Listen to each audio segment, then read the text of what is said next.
Assalamualaikum warahmatullahi wabarakatuh. Perkenalkan, saya Mas Ruro, mahasiswi dari Universitas Islam Bunga Bangsa Cirebon. Program studi Pendidikan Guru Madrasah Ibtidaiyah. Tujuan saya membuat video ini untuk memenuhi tugas ujian akhir semester mata kuliah Akhlak Tasawuf yang diampu oleh Bapak Haji Mabrur MSI. Untuk pembahasannya itu mengenai istilah-istilah dalam tasawuf. Oke, langsung saja kita bahas. Yang pertama itu ada tazkiyatun nafs.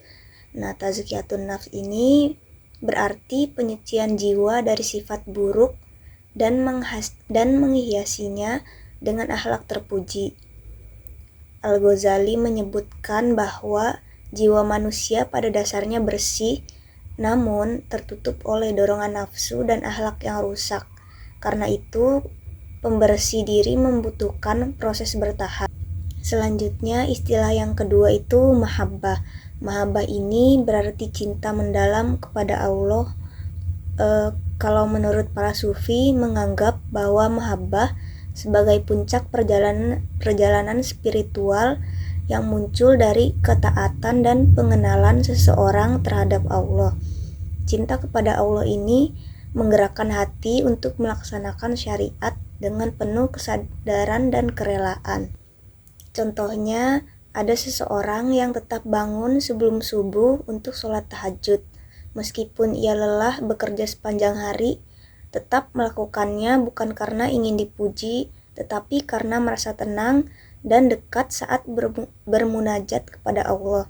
Inilah bentuk mahabbah, ibadah yang tumbuh dari cinta, bukan paksaan. Kemudian yang ketiga itu fana dan bako.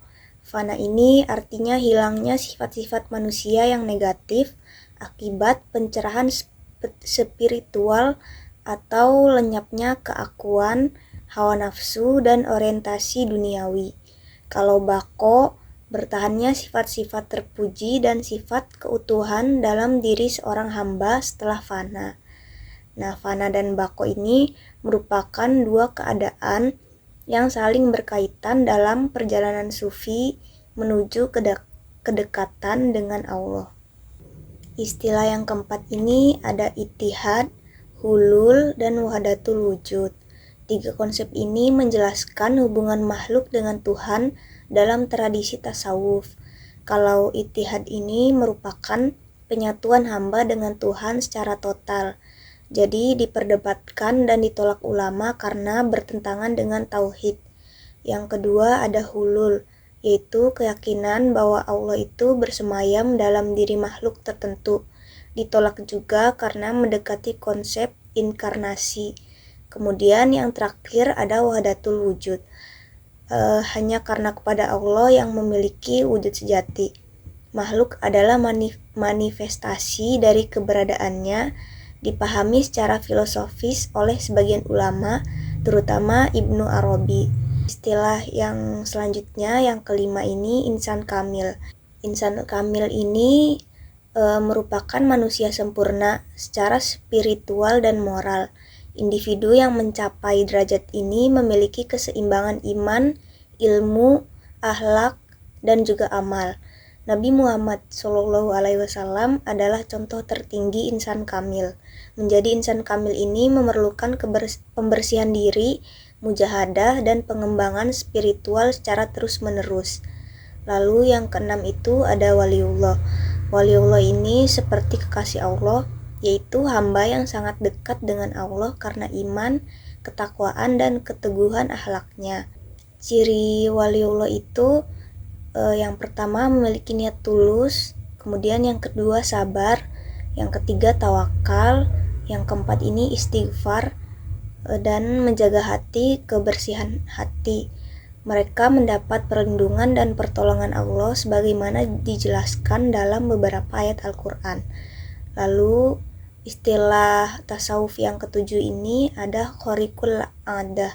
Khariqul adah merupakan peristiwa luar biasa yang melampaui hukum alam. Untuk bentuk-bentuknya, yang pertama itu ada mukjizat. Mukjizat diberikan kepada Nabi. Kalau yang kedua karomah diberikan kepada wali. Kemudian ada ma'unah. Ma'unah ini bantuan Allah bagi orang yang beriman. Lalu ada juga istidraj, merupakan kejadian luar biasa bagi seorang fasik sebagai ujian. Ilmu laduni termasuk khariqul adah karena merupakan hidayah langsung dari Allah. Kesimpulannya, dari semua istilah itu, tasawuf berperan besar dalam membentuk akhlak dan spiritualitas seorang muslim melalui konsep-konsep seperti tazkiyatun nafs, mahabbah, fana bako, insan kamil, dan waliullah. Seseorang diarahkan untuk membersihkan hati, mendekatkan diri kepada Allah, serta membangun moral yang luhur. Tasawuf menjadi fondasi penting dalam pendidikan akhlak untuk menciptakan individu maupun masyarakat yang beradab dan berorientasi pada nilai ketuhanan. Itu saja yang dapat saya sampaikan mengenai istilah-istilah dalam tasawuf. Semoga dapat bermanfaat. Wassalamualaikum warahmatullahi wabarakatuh.